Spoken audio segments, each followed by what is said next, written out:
Hello' everyone, আজি আছিলে মোৰ দুটা বেণ্ট কেকৰ অৰ্ডাৰ। তো মই ৰাতিপুৱাই ইয়াতে ৰেডি কৰিব লাগি গ'লোঁ। ইয়াতে ক্ৰীমটো হুইপ কৰি ল'লোঁ আগতে। তাৰপিছত ইফালে মই ভাজিও বনাই আছোঁ। তাৰপাছত মানে ইয়াতে যি কৰিব লাগে এইবিলাক চব মই ৰেডি কৰি ল'লোঁ, বনায়ে আছিলোঁ। তাৰপিছত ফাইনেল লুকটো হ'ল এইটো এটা বেণ্ট কেক আৰু এইটো এটা বেণ্ট কেক।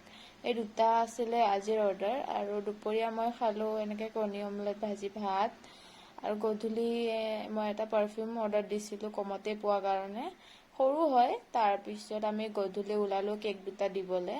বৰষুণো দি আছিল অলপ অলপ, কিন্তু উপায় নাই, দিবতো লাগিবই। আৰু ইমান বেছি ট্ৰাফিক জাম হৈছে নহয়, বহুতেই বেছি, বহুত 1 ঘণ্টা লাগি গৈছে আমি ইয়াৰ পৰা ওলাওঁতে।